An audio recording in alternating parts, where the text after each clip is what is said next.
Most rock stars want to look cool. Somehow Freddie Mercury made being completely outrageous look even cooler.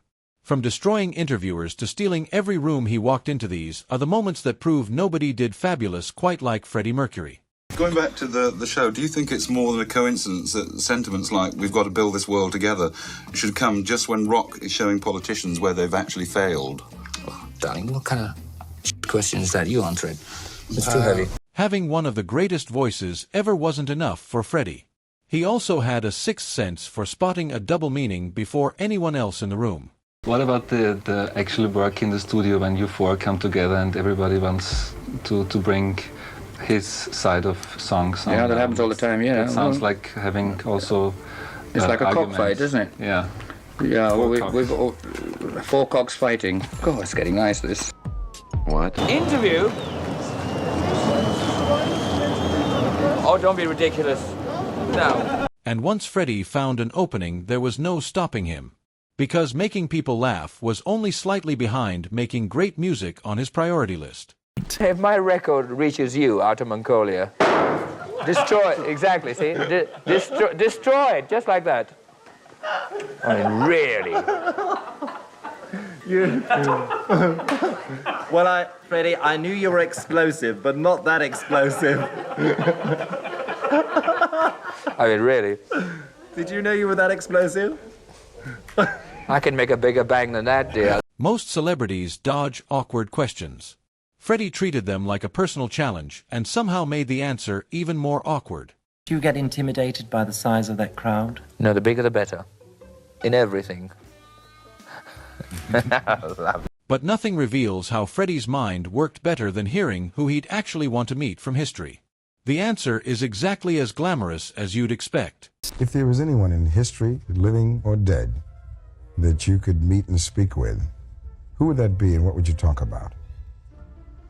Living or dead. The only person I wish I had met was John Lennon. Because he's the one that I did idolize, and I just thought he was just a very beautiful human being. And I'm sad to say that I didn't get to meet him. He's the only one. And is there any historical figure that's outside of music? Outside of music? Oh, Marie Antoinette. What would you talk with Marie Antoinette about? Jules. Thank you, Freddie. How would you describe yourself as an artist? Would you say that you're a very organized person, very spontaneous person, or how would you say? No, myself as an artist, I'm just a musical my dear. Being in Queen wasn't always easy either. Writing a song was one thing, convincing Freddie it was good enough was a completely different battle. We all do different things. They'll leave me to just the wardrobe, I guess. The wardrobe. They'll leave me to the wardrobe and writing the hits. Now, what happens when one of them writes a song that... If I don't like it... Do you like the lyrics? Yeah, that's what I was going to say. You know, I'm not going to sit there and say, yes, it sounds good if it's not good. They come and tell you that Of course they do. I tell them to fuck off. You think you're going to get to heaven? No, I don't want to. You don't want to? No, hell's much better. Look at the interesting people that you're going to meet down there. You're going to be there too, you know. And if a song didn't start the argument, someone else probably would. Because Queen's idea of band chemistry was slightly more explosive than most. We still fight like kids. Every time I'm in the same room with Brian, within 5 minutes we sort of... Sparks fly. Yeah. I haven't hit him yet. But there's still time. Yet somehow people everywhere loved him for it. Especially when Freddie decided to speak the local language and immediately focused on the most important words first. Do you think from your stay in Munich? I've learned a lot. All I know is all the swear words, like Bleder Hund and Bleder auf, and lick my mash. That means lick my ass.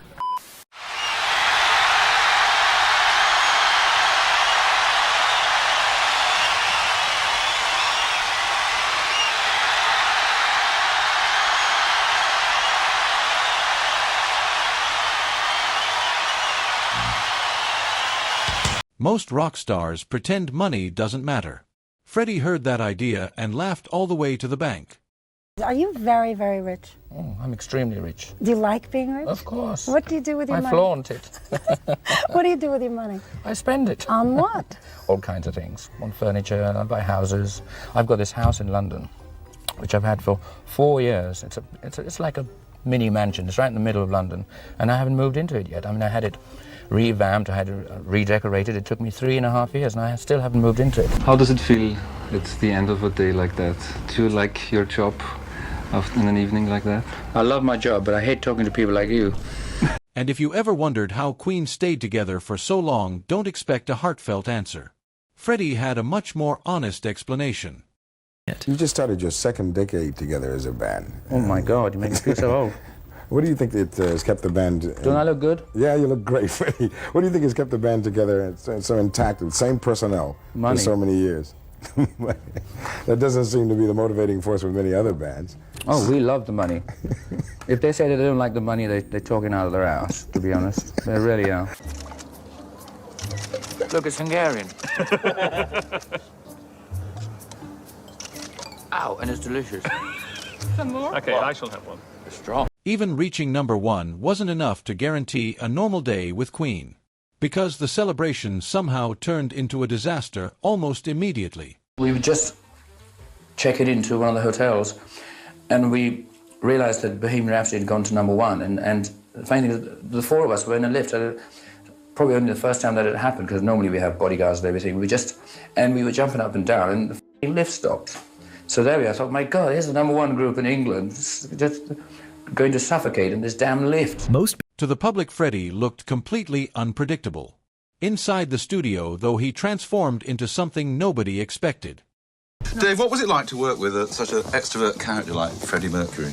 Well, actually, to be perfectly honest, I thought it would be impossible, because he is such a perfectionist and such an extrovert performer. But I found him the absolute professional to the extreme, which I thought I was the worst, where everything had to be perfect.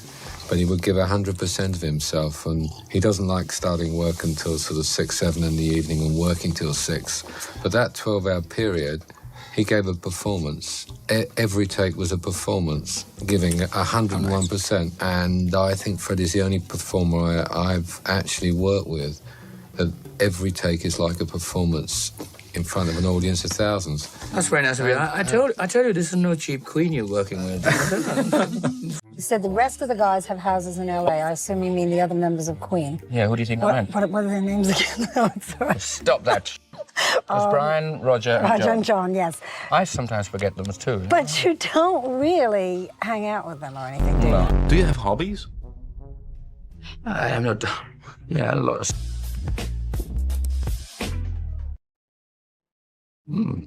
Try and get out of that one. That's what made him different. And years later, when Rami Malek stepped into his shoes, people realized Freddie's influence hadn't gone anywhere. Know about Freddie's cats? Always. There's Apollo and Delilah and Goliath. Tom and Jerry. Tom and Jerry. Romeo. What did he feed them? What did he feed them? Yeah. What did he feed them? Not just kibbles? No, real food, human food. Yeah. Only the best. For all the jokes, all the confidence, and all the unforgettable one-liners, there was still something surprisingly genuine about Freddie Mercury.